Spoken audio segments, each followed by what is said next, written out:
ہم اپنے رمضان کی ابتدا کریں توبہ کریں، ٹھیک ہے نا؟ اللہ تعالیٰ کے نبی کہتے ہیں میں دن میں 70 دفعہ توبہ کرتا ہوں، استغفار۔ اب تو معصوم پاک پاکیزہ امت کو سکھانے کے لیے۔ دوسری بات، دنیا کا ہر انسان کسی وقت بھی توبہ کر سکتا ہے کہ نہیں؟ کر سکتا ہے نا؟ کوئی پابندی تو نہیں؟ دو واقعے سناتے ہیں۔ ایک کتاب کا پڑھا اور ایک ساتھی پر جو یعنی وہ راوی اول پہلا شخص شاہ سید احمد شہید رحمۃ اللہ علیہ کے لشکر جب بالا کوٹ میں آمنے سامنے ہوئے تو سکھوں کا لشکر تھا کوئی 20,000 کا، اس کا تھا سپہ سالار شیر سنگھ، رنجیت سنگھ کا بیٹا، اور یہ چند ہزار تھے۔ تو ان کو وہاں ایک پہاڑ ہے مٹی کوٹ، دوسرا ہے بالا کوٹ۔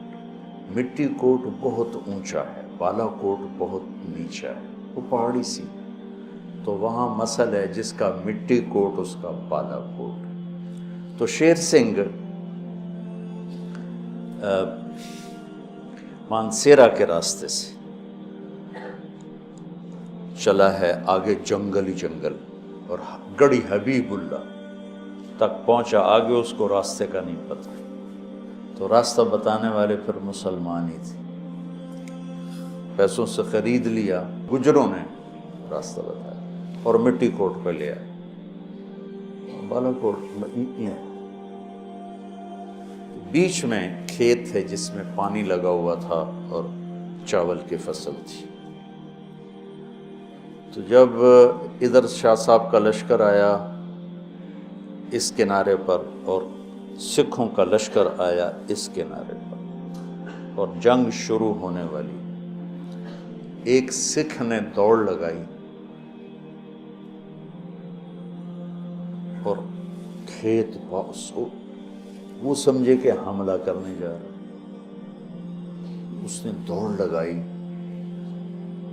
اور چاول کے کھیتوں کو پار کرتا ہوا آ کر شاہ صاحب کے پاؤں میں گر پڑا، اپنا کڑا توڑا، زنار توڑیو کا مجھے کلمہ پڑھا۔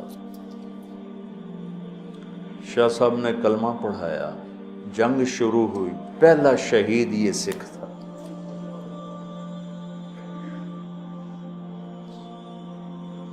اس کی حالت کفر میں اللہ کو کیا بات پسند آئی کہ چند منٹ پہلے تک وہ کفر کافر شدید، اور 1 گھنٹے کے بعد وہ شہید، ٹھیک ہو گئی۔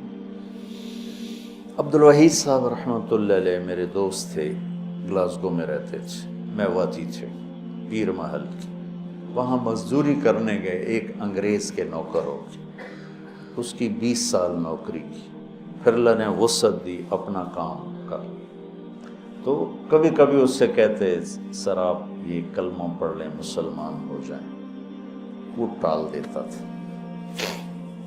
انہوں نے آ کے اپنی جو تجارت چلائی اس میں مگن ہو گئے، رابطے گم ہو گئے۔ کئی سال کے بعد، کوئی 10-15 سال کے بعد انہیں فون آیا کہ میں تیرا پرانا باس بول رہا ہوں، میں فلاں ہاسپٹل میں ہوں، مجھے آ کے ملو۔ وہاں کوئی بیٹا بیٹی تو ہوتا نہیں ان کی تیمارداری کے لیے، تو ہمیں اللہ نے ایسا ماحول دیا ہے۔ یہ پہنچے تو وہ تکلیف میں تھا، کہنے لگا مسٹر عبدالوحید، جو بات تم مجھے کہا کرتے تھے مجھے آج پڑھا دے، سکھا دے۔ کہنے کہ میں نے اس سے کلمہ پڑھایا، اس نے کلمہ پڑھا اور اس سے اگلے سیکنڈ وہ مر گیا۔ رمضان میں جو مر جائے اس کی بخشش ہو جاتی، اس کا حساب نہیں ہوتا، حساب نہیں ہوتا۔ تو کسی نے مجھ سے پوچھا بعد میں ہوتا ہے؟ میں نے کہا اللہ تعالیٰ کوئی ہماری طرح، اللہ تو رحیم و کریم ہے، ایک دفعہ چھوڑ دیا تو چھوڑ دیا، یہ تھوڑا ہونا آ جاؤ بھائی ضمانت کینسل ہو گئی ہے دوبارہ پا دو یہ تو دنیا کے دستور، جب اس نے ایک دفعہ کہا چاؤ۔ تو یہ بہت مبارک مہینہ ہے، اس کی عظمت اور فضیلت تو یہ ہے کہ فرض 70 فرض کے برابر ہو جاتا ہے اور نفل فرض کے برابر ہو جاتا ہے۔ اللہ جہنم کے دروازوں کو بند کر دیتا ہے، جنت کے دروازوں کو کھول دیتا ہے، عرش اس کا پہلے آسمان پہ آ جاتا ہے، شیطان سارے قید ہو جاتے ہیں، ساری کائنات، سمندر کی مچھلیاں اور زمین کی چیونٹیاں روزہ رکھنے والوں کے لیے دعا کرتی ہیں، جنت کو روزانہ روزے والوں کے لیے سجایا جاتا ہے، اور اللہ اسے کہتا ہے میرے بندے آ رہے ہیں تجھ میں ہمیشہ رہنے کے لیے۔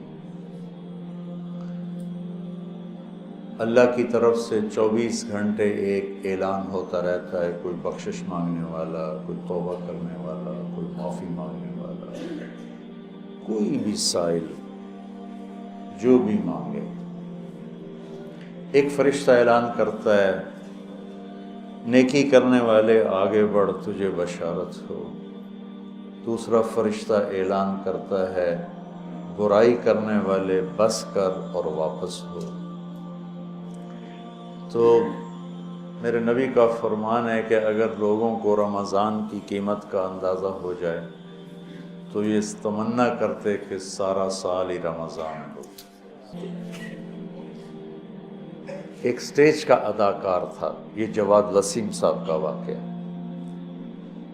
وہ ہر عیب میں سب سے آگے تھا، اور ہم کہتے ہیں ماشاءاللہ نماز پڑھتے موت آئی، قرآن پڑھتے موت آئی، اللہ کے راستے موت آئی، وہ سٹیج پر اداکاری کر رہا تھا اور دل کا اٹیک ہوا اور گر پڑا، اٹھا کے پیچھے لے گئے تو اس نے زور زور سے کلمہ پڑھنا شروع کیا اور کلمہ پڑھتے پڑھتے مر گیا۔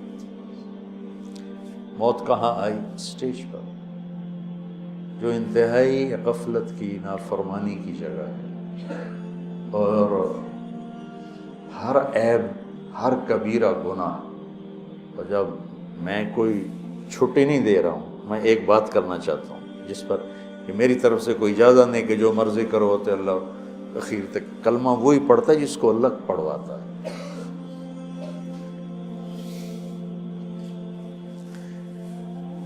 نور جہاں رحمت اللہ علیہ نے ساری زندگی گانا گایا، یہ مولوی صاحب ہنس پڑے کہ میں نے رحمت اللہ علیہ کیوں گایا؟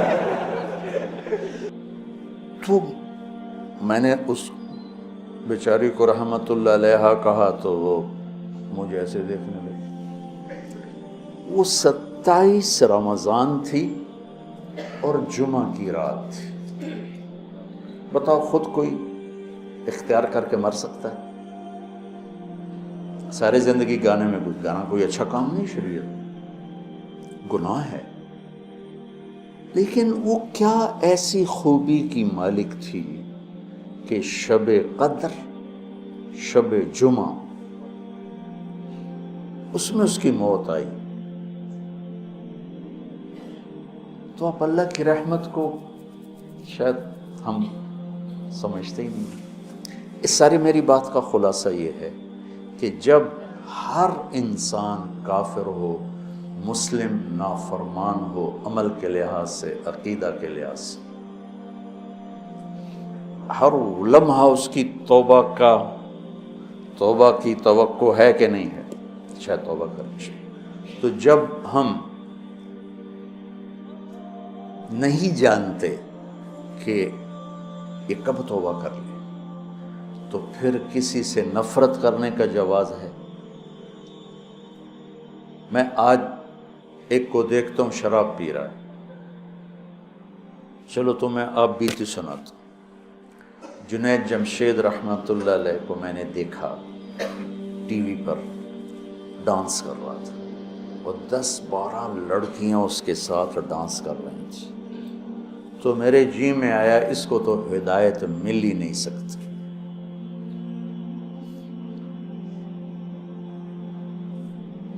اور اللہ نے اس کی ہدایت کا مجھے ہی ذریعہ بنایا۔ صرف کوئی 4 مہینے کے بعد نظام چلا اور کیا خوبصورت زندگی لے کر گیا۔